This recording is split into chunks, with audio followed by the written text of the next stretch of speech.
happening, everybody? It is your guy, CG. I'm back here, Craig Green, and this is Falcons Daily. We're here to break down what happened on Friday night between the Falcons and the Tennessee Titans. Last night in Atlanta, the Titans came away with the win in the preseason, 23-20 over the Falcons. Falcons had a chance towards the end of the ball game. They had the ball, but again, were not able to execute and to tie the game or go for the win. Coach Ross said after the game, he's not a big tie guy, so he was not going to play for the tie. He was not going to send Lenny Krieg out there for a 65-yarder or whatever it could have been. You remember last week he was good from probably about 65 or so on that 57-yarder, but he didn't want to go for the tie. He wanted to go for the win. Went for that, didn't get it. But let's look at the good, the bad, and the ugly from last night's game. Friday night. Let's see the good things we saw. I think Easton Stick finished off pretty strong last night. He didn't look good in the beginning. But in the end of the game, he started coming on strong and started connecting with his targets, and looked like he was executing at a pretty good level. Also, some of the good from last night, James Pierce. Again, I've seen him rushing off the edge. I'm going to give him credit for affecting the quarterback on that interception by Natron Brooks. I think I want to say Pierce came off of the Falcons' right side there and got his hand up and got in the way of the quarterback when he threw that interception. So I think that was a good play that time when he got Allen's arm and was able to allow Brooks to pick it off. Also, good things last night.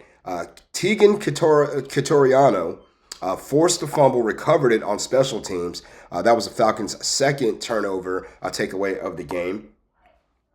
I thought that was also a good thing as well. Can't forget about offensively as well. I mean, let's look at Chris Blair. Another beautiful game for Chris Blair last night. Blair had that long 52-yard touchdown reception. He finished with 3 catches on 78 yards on 5 targets. And, he's going to make it really tough for Terry Fontenot to cut him. The other part of the good as well, Nathan Carter. He looked really good last night. I mean, he should have had a long run that was negated by a holding call, and we'll get into that here in just a moment. But I thought the rushing attack for the Falcons was a little better last night. They got over 4.6 yards a carry, 25 touches for 115 yards from the running backs. I thought the Falcons did a much better job on the ground as well than they did last week.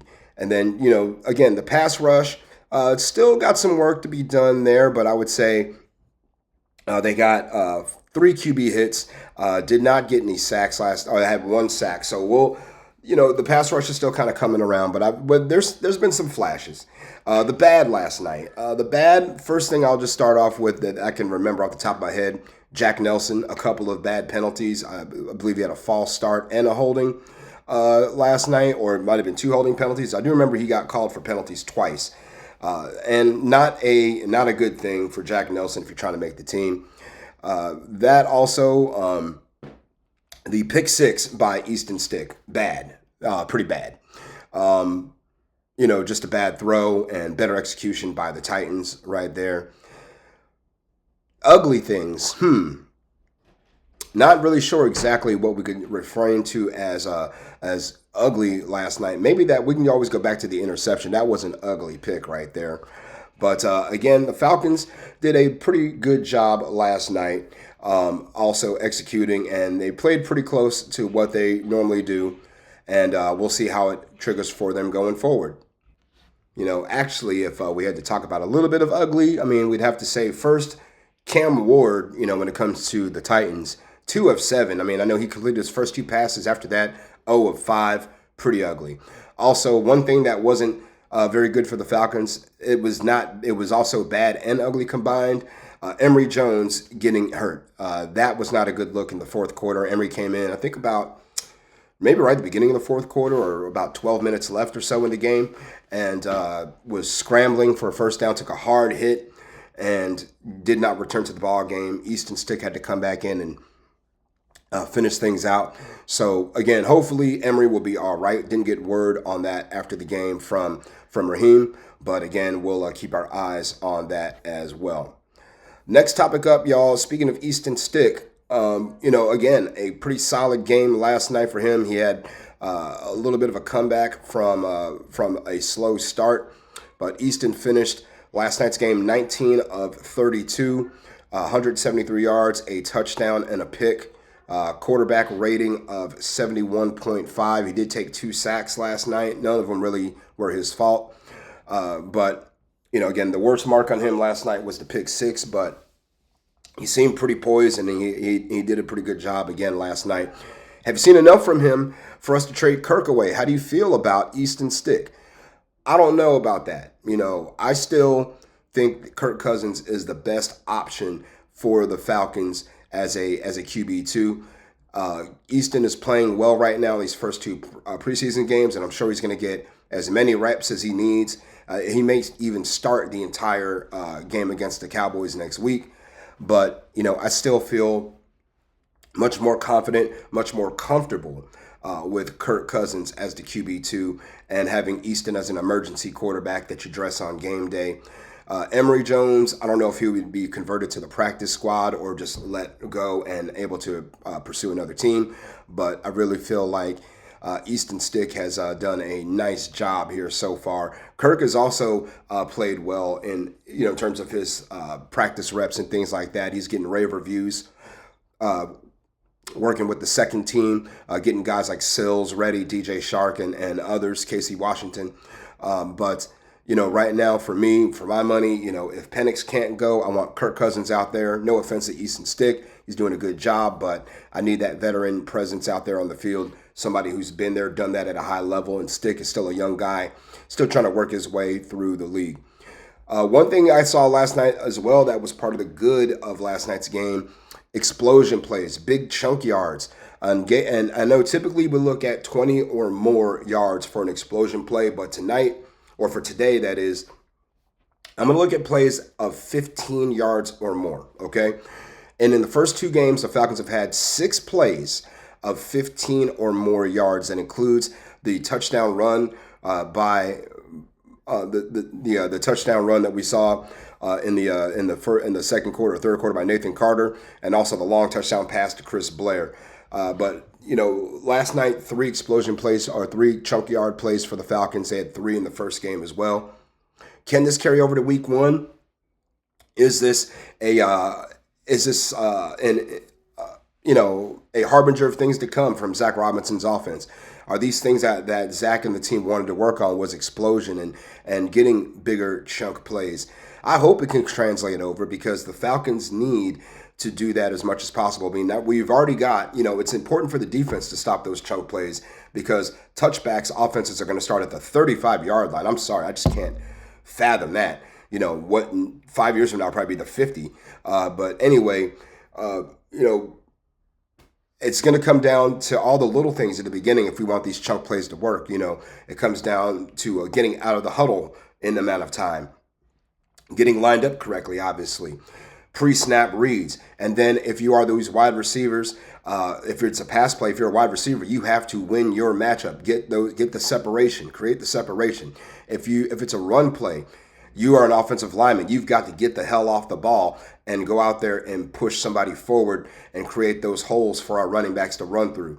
So, I would love to see these kind of plays continue and move forward, but it's going to take a lot of those little nuances to make those things happen. I mean, you don't just dial up a play and it just automatically works, So that's why sometimes I get a little triggered, a little miffed about when people talk about play calling, because when you talk about play calling, you're assuming that any play that you draw up one play, it's automatically going to run you a touchdown. You can literally run the same play 3 times and get 3 different results. It all depends on how the players execute at the end of the day. So that's where the explosion plays will play a factor. Will the Falcons execute at the level necessary for these things to happen? Last night we saw it a few times. Nathan Carter should have had another long chunk run, but again, a hold by Jack Nelson in the backfield negated that entire thing. So we're looking for these chunk plays one more time against the Cowboys on Friday night, and that game will be in Dallas. It's going to be an 8 p.m. start, 8 p.m. Eastern, 7 p.m. in Dallas. Of course, it's Central Time out there. So as I tell you, get your popcorn ready. All right, folks, enjoy your weekend. Today, it's Saturday. It's the last preseason game at home for the Falcons was last night. Looks like they had a lot of fans in the building. The energy was good. I thought that the Falcons played pretty well. They started off slow, finished well. They had those explosion plays, and I thought that they did a really nice job. Again, win or lose in the preseason, I really don't care. What I care more about is the execution of the team and how are they going to